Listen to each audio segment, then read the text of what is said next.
Hi guys, welcome back to my channel. I'm sorry about that intro, it just wasn't doing. So today we are going to be making a fruit cake in a pot.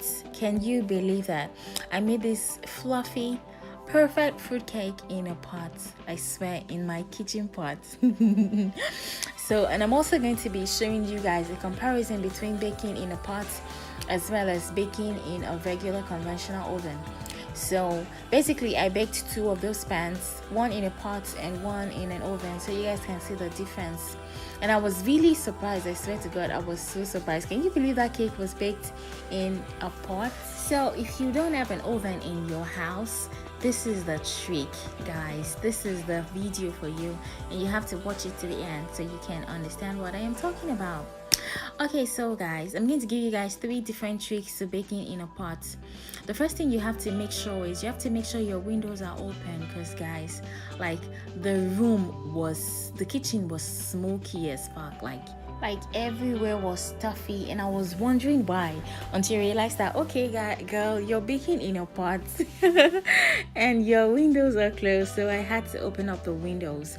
And the second trick is, when you turn on the heat, you have to turn on the heat to high at first for the first 5 minutes while your pot is on the heat, and then when you put your cake inside the pot, you should reduce it to the lowest, the barest minimum ever.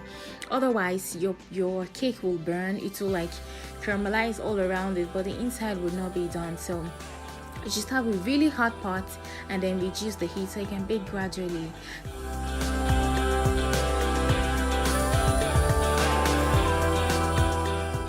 So guys, the fourth trick is to use a pot that is big enough for air to circulate inside your pan.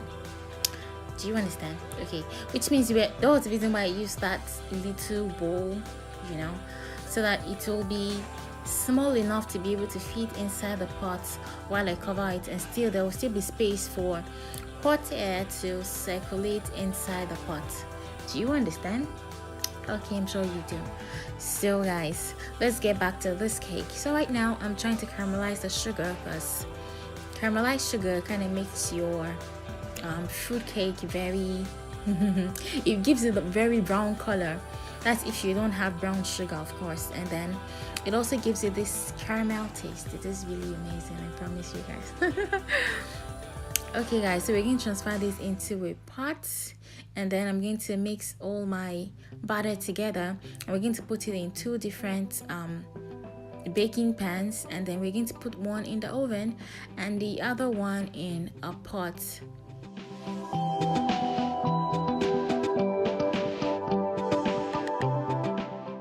So guys, it's time to make the batter for our cake. So we're pouring our 4 egg yolks into the bowl, and then 250 grams of butter, melted butter of course, and then we're going to stir that together, and then we're going to add to that our caramelized sugar.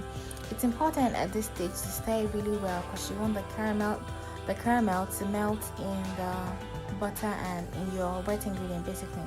And then we're pouring in like half a cup of kefir, and then stir it really well. So now it's time for our dried ingredients. So we need 2.5 cups of flour, and then you're going to stir it well.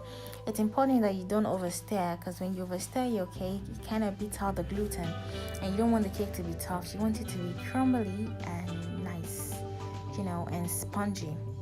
So, and then to that, I'm going to add a tablespoon of baking powder, a tablespoon of baking soda, a 1/4 teaspoon of salt, and then we're going to stir everything together. And then the last thing we're going to add is the fruit. And don't forget, we marinated this fruit in some orange. I know I didn't say that, but I hope you read on the screen. In some orange, like I squeezed some orange into it the night before so it could soak, because I didn't want to use alcohol. So now our whipped up egg whites. So we're going to fold this in gradually in 3 batches. The reason why you're folding it in 3 batches, because you want it to still hold up the volume.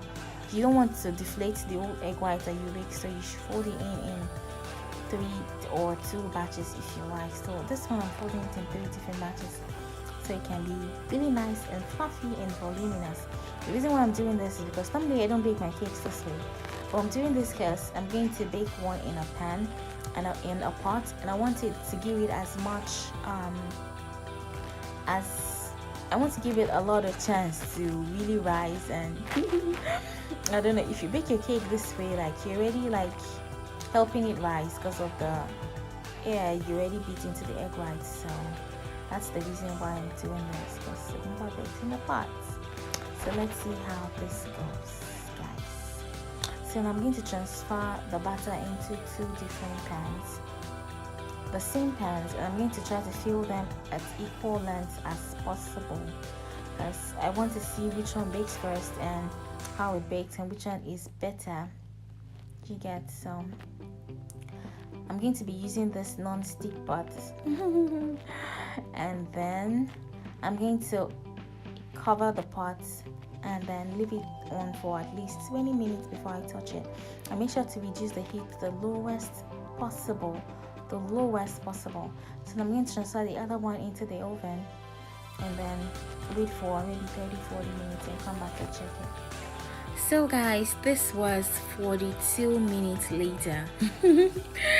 It's so funny. The other cake I baked in the oven was baked within 24 to 27 minutes, but this one took around 40, almost 50 minutes. And it's important to note that the first 20 minutes when I opened the pot, like the outside was brown but the inside was still not done at all, and the whole place was full of smoke. So what I had to do was to open the window and reduce the heat. And I think this cake is done. See, the knife come down clean.